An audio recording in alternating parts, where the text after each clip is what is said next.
Welcome back, welcome back. Okay, so this morning I got online and you know how these little things pop up, these ads pop up, uh, articles. Well, I scrolled through them and some of them be pretty interesting. I like to read them. Okay, that was one on cannabis that popped up. And this one on cannabis, I don't want to close these pages. I'm gonna have to just close these pages out. I had a shitload of pages up there. Okay, so and I probably ain't even have to close that to get to that. Okay, this was the first article that popped up that I saw that drew my attention. All right, hemp derived cannabis versus legal cannabis industry. Excuse me. Okay. Now, this article is comparing um, cannabis. It's comparing THC uh, cannabis or hemp versus CBD or industrial hemp. Okay, so we go THC is cannabis. We could call that cannabis businesses, and then industrial hemp businesses. Okay, so they did surveys. Okay, and asked different people what type of regulations they wanted, right? How they felt about state regulatory cannabis market and stuff like this. So let's just read. Okay, a recent survey shows significant majority of cannabis-related businesses want intoxicating hemp products regulated. Okay, so this is the thing that on my live the other day, I put out that hemp it shouldn't be all of those strict regulations. It shouldn't be regulated, right, on a federal level or a state level. It shouldn't be regulated. Okay, and what I meant by that is it should be self-regulated. The industry itself should regulate itself, okay?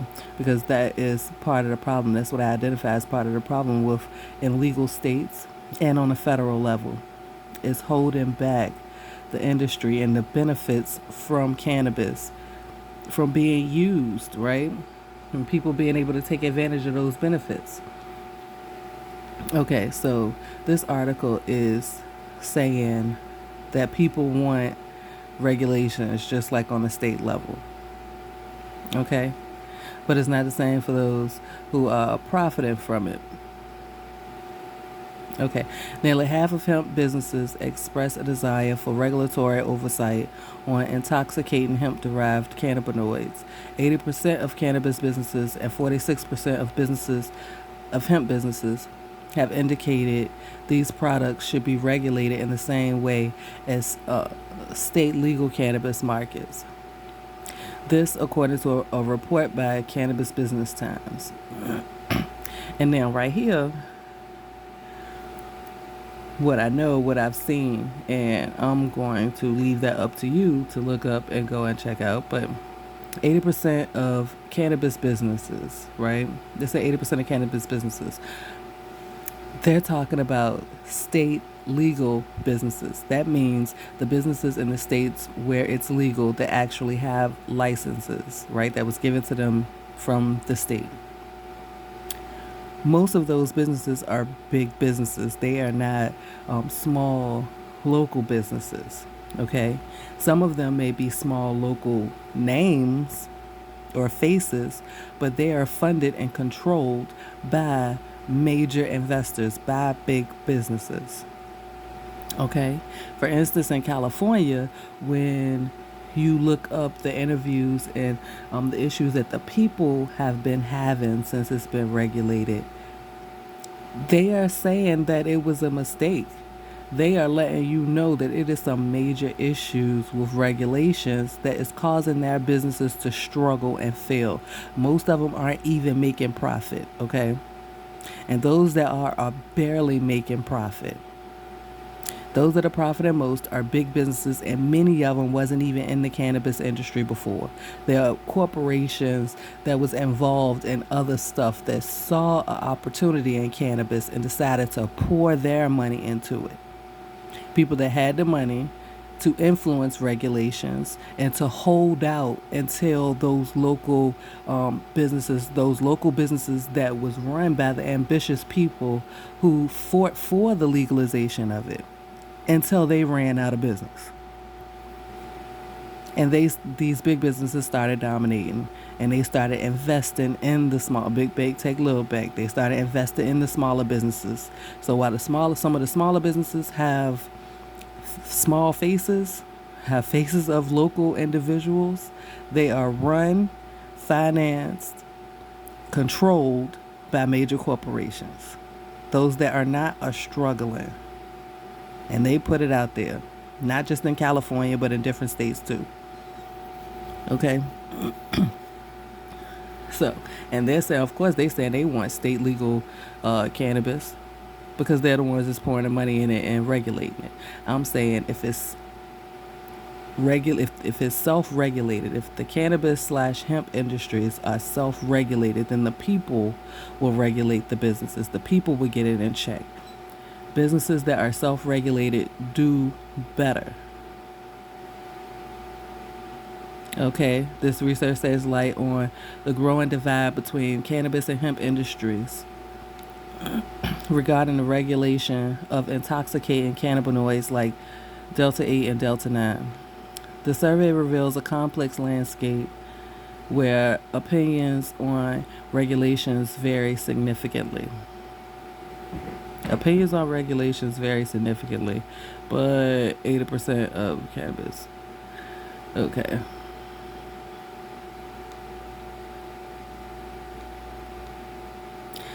Cannabis industry stance.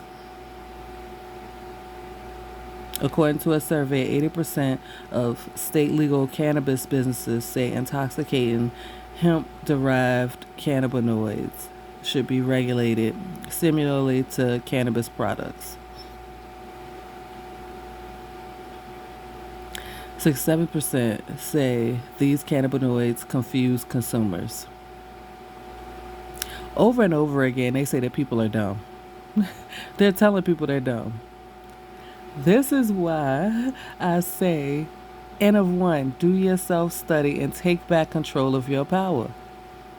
When they say confuse consumers, what does confusion mean? That is a thought process. That is understanding. They're saying that you don't understand. The consumers don't understand. Don't understand the cannabinoids. Don't understand the differences. Power to understand. Your power to take the knowledge and think rationally based on the actual information. And this is what I mean when they say that they trick you out of your power. They put out stuff like this and cause some people to believe it. They do these statistics, but who's actually interpreting these statistics and saying what they mean? Whose perception is it coming from? What perception are they giving you? So that they can put themselves in the power, so that you can hand over your power to them, and they can continue to regulate these industries and profit off of it, while the average person is still struggling. The average person that is very capable, very knowledgeable, very intelligent, still struggling. Furthermore, 52% see these cannabinoids as a threat to the overall industry.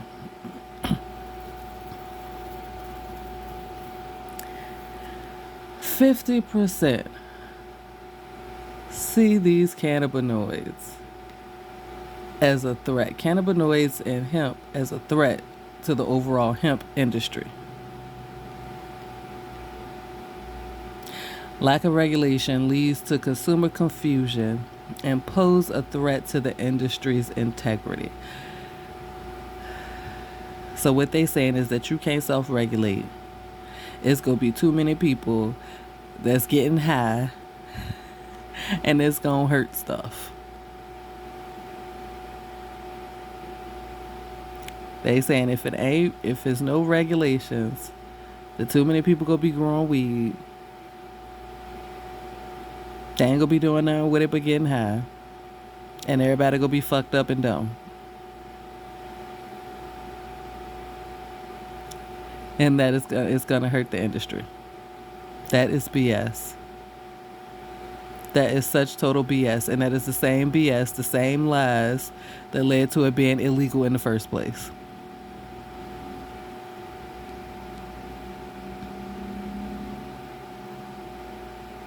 Furthermore, 56% of cannabis uh, businesses say state and local officials should take legal action to remove these products from retailers in states where they're banned, while 41% support closing down non compliant retail operations. Right, they want to get rid of the competition. Okay, so now what I did was looked up self governed regulated industries, right, and their success rate. So here are some industries that self regulated. The financial industry, financial services. For one, securities industries and insurance companies. Okay, they're all self regulated. It's not to say that it's without problem. Nothing is perfect. There's going to be issues, but issues are just opportunities to find solutions, to find better solutions. Okay? Securities industry, these financial industries the Financial Industry Regulatory Authority oversees brokerage firms and exchange markets. Okay. The National Association of Insurance Commissioners help regulate insurance companies. Okay, number two, healthcare, medical professionals. The AMA sets standards for medical practices and ethics. Legal profession, a bar association, right? All self-governed. Advertisements, the advertising standards, they oversee regulations. Technology, internet and social media, self-regulatory. Okay, self-regulated content and data privacy. Everything has its issues, but it's best to be self-regulated. Okay, because the people themselves will keep it in check. Set up these governing bodies. Who knows best what you need than you? Who would know best about financial services than the people that's in finance, in these financial services? Who would be able to better regulate healthcare than people that's in healthcare that actually care about healthcare? Okay, so forth and so on. Same thing with hemp. People that truly care about the plant, okay, that's in these businesses for real, not coming from other markets and just trying to get profit off of it. People that's in these businesses that care about it, that's who should regulate it. But not everything is without issue. Everything has its challenges, but it's just opportunity to find new solutions. Preventing major financial scandals, okay? They face criticism for that. Healthcare industry face compliance and enforcement.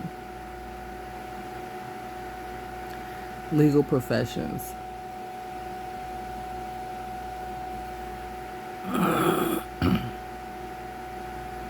Okay, the advertisement.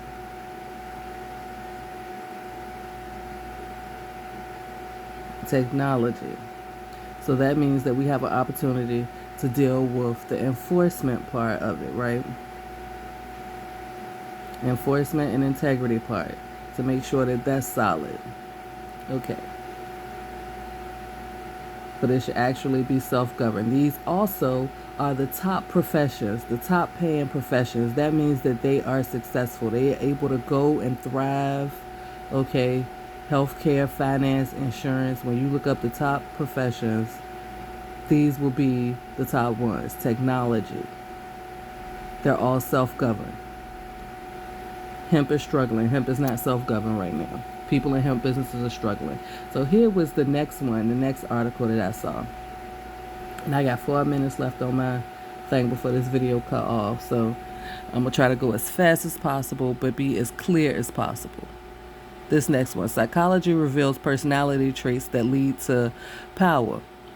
Okay, now this did a couple of studies. Okay, impulsive CEOs are often portrayed in films and media. But is that the personality trait that, do this personality trait really, is it really the sign of a good leader? Okay. I'm trying to go too fast and skipping words. All right, so they did a couple of studies. Here go the first research study, 7 experiments through 3,500 participants in total. Okay.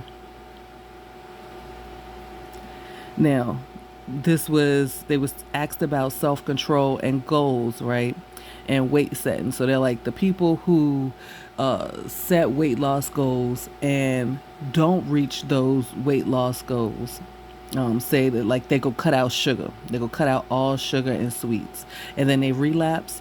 People's perception is that they are less powerful than those who set a goal to say cut back on sweets and they actually reach that goal. So they're eating 1 or 2 sweets. That they're actually more powerful than those who set the goal to not eat and then turn around and end up eating more. Okay. And then there was another study that talked about reading. Okay. There was an experiment. Okay, a group of graduate students was asked to interact with a group of individuals who had set various reading goals for themselves. Some set the ambitious goal of 200 pages a week, while others set a more moderate goal of 50 pages a week. Now, all of the individuals actually read the same amount, 100 pages, across the week. But those who did not meet their goals were seen as being less powerful compared to those who had overshot their lower setting expectations. Okay, so those who read 50 pages was perceived as being more powerful because they set a goal of 50 pages and they actually doubled that and read 100 pages. Those who set a goal of reading 200 pages actually didn't meet their goal. They only read half of what they wanted to set out to reach. So they were perceived as being less powerful. It didn't matter that all of them actually read the same amount of pages. So that would mean that like they took in the same amount of reading material. They're saying they're less powerful. What I am suggesting is this is exactly the type of thing, that perception that they give you to say that if you overshoot a goal, and they tell you to motivate the employees, organizations often want their employees to stretch goals, because then if you stretch your goal and you don't meet your goal, then you are perceiving yourself as being less powerful. Okay, while they state goals that may not be that ambitious for them, but they know that they can hit that target. So then in your eyes, they are more powerful so they can maintain that control. I'm saying that's trickery. If you teach the people to work with integrity, operate with integrity, to reach for the stars, and if you land on the moon, then you still did great. You are not less powerful. Cheer that on, because those 100 pages, while you may not have reached those 200 pages, those 100 pages was more than those 50 pages that you read the week before. It was more than those 99 pages that you read before. So still cheer yourself on because you did good. You are not less powerful because you set a higher goal. Okay? Take your power back. They telling you stupid. We not stupid, okay? However, we found that